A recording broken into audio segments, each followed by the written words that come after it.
नमस्कार दोस्तों, आज विश्व अल्जाइमर्स दिवस है। प्रतिवर्ष 21 सितंबर को पूरे विश्व भर में लोगों को जागरूक करने के लिए ये दिवस मनाया जाता है।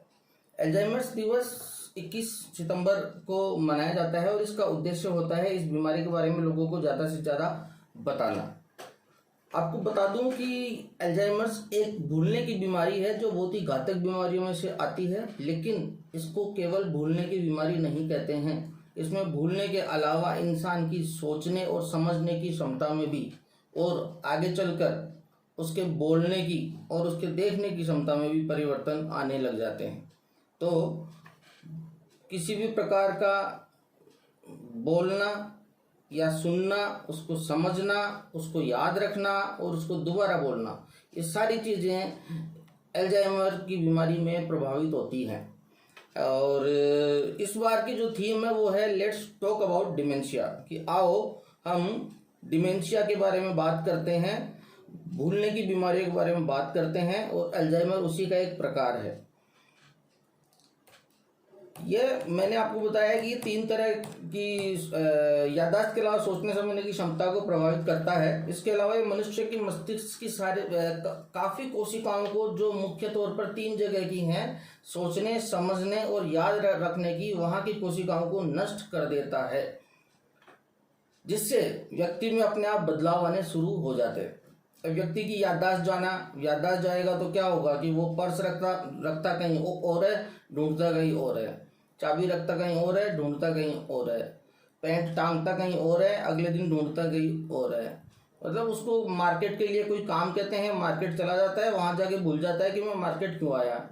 ऐसे ही वो किसी इंसान से मिलने के लिए जाता है और उसके घर के बाहर जाके सोचता है कि मैं यहाँ क्यों आया हूँ, किससे मिलने आया हूँ। तो ऐसी छोटी छोटी चीज़ें धीरे धीरे इंसान भूलना शुरू कर देता है। तो अल्जाइमर्स का जो रोग है वो बेसिकली 40 से 50 साल की उम्र के बाद चालू होता है, लेकिन कुछ केसेस में छोटी उम्र के बच्चों में भी ये बीमारी देखी गई है। तो खास तौर पर अल्जाइमर व्यक्ति के अंदर धीरे धीरे फैलता है, किंतु लंबे समय तक इलाज नहीं करवाने के कारण यह इंसान को बुरी तरीके से ग्रसित कर देता है। इसलिए हमारा जो लक्ष्य और उद्देश्य है वो है इसको जल्दी पहचानना और जल्दी पहचान के किसी भी न्यूरोलॉजिस्ट या साइकेट्रिस्ट से इसका इलाज करवाना, जिससे कि हमारे मम्मी पापा या हमारे दादा दादी आगे जाके परेशान ना हो और उनको संभालने के लिए हमें 24 घंटे उनके साथ बैठा नहीं रहना पड़े। दोनों चीज़ें हैं, ना उनको तकलीफ हो ना हमें तकलीफ हो, वो खुश रहें हम भी खुश रहें। तो इसके लिए दोस्तों ये वीडियो लास्ट तक देखिएगा। ज़्यादा बड़ा नहीं है, लेकिन इसके अंदर आपको अल्जाइमर रोग को पहचानने की सारी बातें एक शुद्ध आप लोगों की भाषा में आप लोगों को मैं बताने जा रहा हूँ, और इससे आप लोग ये डिसाइड कर पाएंगे कि कहीं आपके प्रियजनों में अल्जाइमर की बीमारी के कुछ लक्षण तो नहीं है।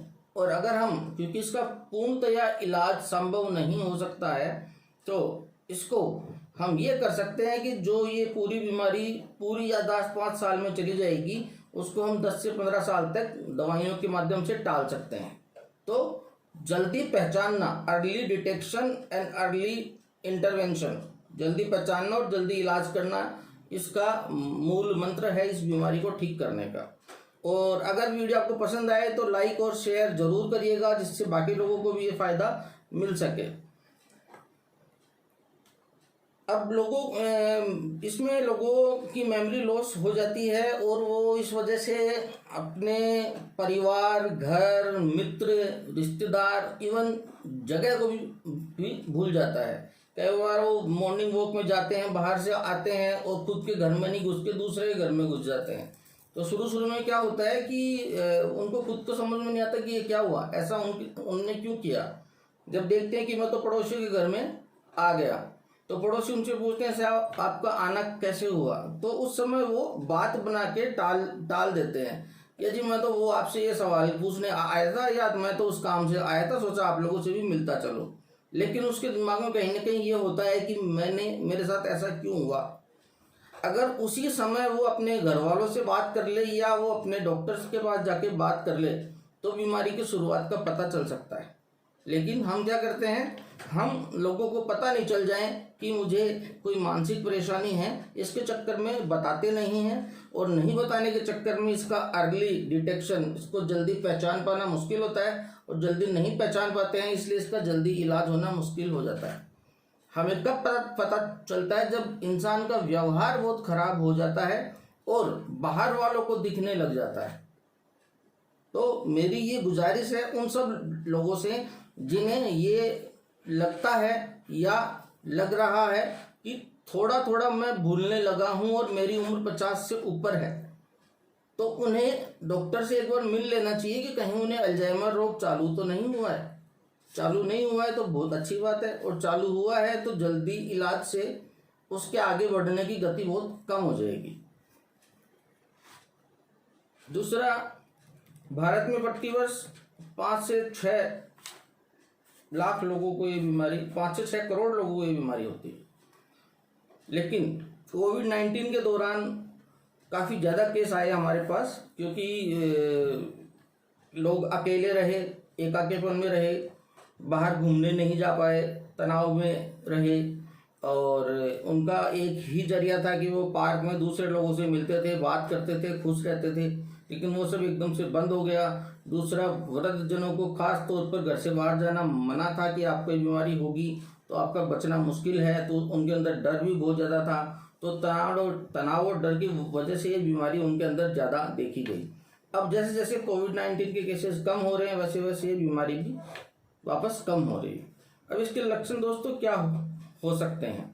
तो एक तो क्या होता है व्यक्ति का कि वो बार बार कंप्लेंट करता है कि मेरी ये चीज़ यहाँ पड़ी थी और आप लोगों ने उठा ली, या आप लोगों ने कहीं और रख दी। रोज़मर्रा का काम हो जाता है, या तो पर्स, चाबी, पैंट शर्ट, तौलिया, कुछ भी उसकी चीज़ जो उन्होंने कहीं पे रखी और वहाँ रख के वो भूल गए, और जब वो उसको ढूंढते हैं तो जब उन्हें मिल जाती है तो वो ये कहते हैं कि तुम लोगों में से किसी ने ये करा है। तो उनको चिड़चिड़ापन होने लग जाता है कि मेरे साथ रोज़ ये कौन कर रहा है, और वो इसी चीज़ में लग जाते हैं कि कहीं कोई मेरे सामान को इधर उधर कर रहा है, तो कहीं कोई गड़बड़ तो नहीं कर रहा है। इस शक्की स्वभाव की वजह से वो परेशान होते हैं, और उन परेशान होते हैं तो वो परेशान करते हैं। गलत वस्तु को गलत जगह पे रख देते हैं, क्योंकि मैंने आपको बताया था सोचने और समझने की क्षमता भी कम हो जाती है, तो कौन सी चीज़ को कहाँ रखना है वो भूल जाते हैं। गमले को गार्डन में रखना है कि कमरे में रखना है, ये समझ नहीं आ पाता है। तो गार्डन की जगह कमरे में रख सकते हैं, और कमरे में जो रखना चाहिए उसको कमरे की जगह गार्डन में रख सकते हैं। तो ऐसा कुछ लगे, कन्फ्यूजन लगे, तो हमें डॉक्टर से एक बार स्क्रीन कराना चाहिए कि कहीं ये अल्जाइमर तो नहीं है। रास्ता भटक जाना, यानी एक स्थान से दूसरे स्थान पर चले जाना, जहाँ पे मंजिल थी वहाँ नहीं जाके कहीं और चले जाना, या अगर मंजिल पे पहुँच गए तो वहाँ जाके पता चलना कि मैं यहाँ क्यों आया, भूल जाना।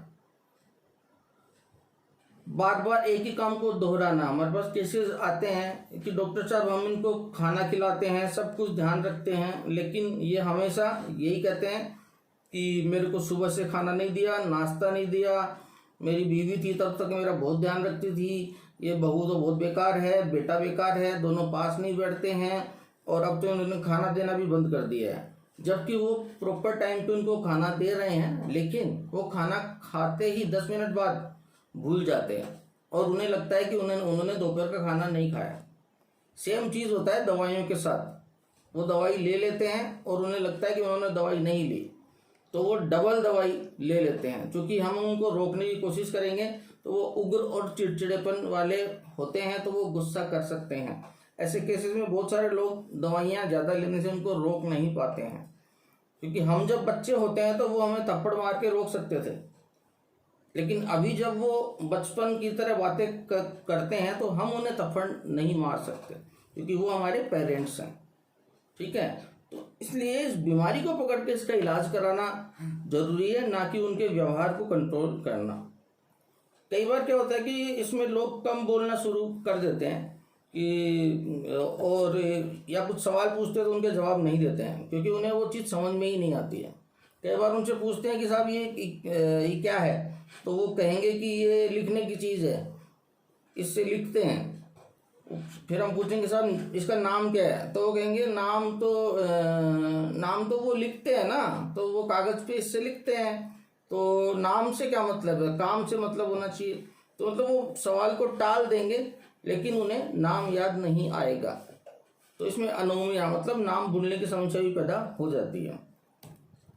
इसके अलावा दोस्तों कुछ मुख्य तथ्य हैं इसके इलाज के बारे में, और इससे बचा कैसे जा सकता है ये मैं आपको नेक्स्ट वीडियो में बताऊंगा। इस वीडियो को आप कितना शेयर करते हो, कितना लाइक करते हो, कितना पसंद करते हो, कितना कमेंट्स करते हो, कितना नेक्स्ट वीडियो की डिमांड करते हो, उसके बेसिस पे मैं नेक्स्ट वीडियो बनाने के लिए मोटिवेट होऊंगा कि इसका इलाज कैसे करें, ऐसे लोगों का ध्यान कैसे रखें, और जल्दी से जल्दी इसको पकड़कर, इस बीमारी को पकड़कर इसका इलाज कहाँ से शुरू करें, कैसे शुरू करें।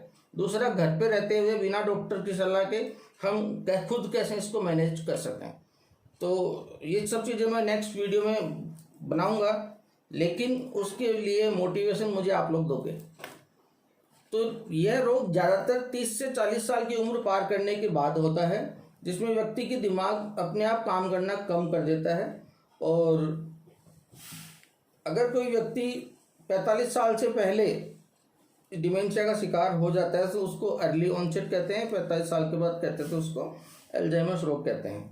अब इसे अल्जाइमर नाम किसने दिया, तो 1906 में इसकी खोज डॉक्टर अल्जाइमर ने की थी। वो एक मनोचिकित्सक व न्यूरोपैथोलॉजिस्ट थे।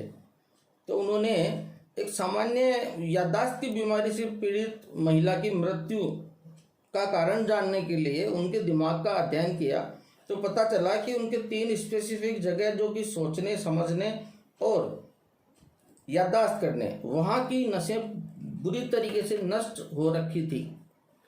तब उन्होंने इस बीमारी का नाम अल्जाइमर नाम दिया और इस दिवस को मनाने के लिए संकल्प लिया। सबसे पहले सन 2012 में सभी को जागरूक करने के लिए दिवस मनाया गया।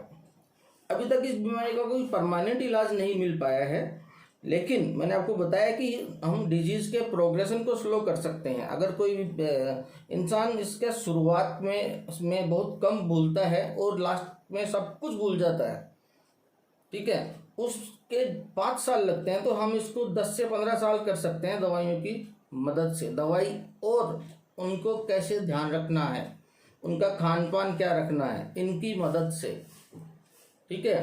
तो अभी कोई फिक्स दवाई नहीं है, लेकिन साइंटिस्ट और डॉक्टर्स लगे हुए हैं, जल्दी ही आपको इसकी दवाई मिल सकती है।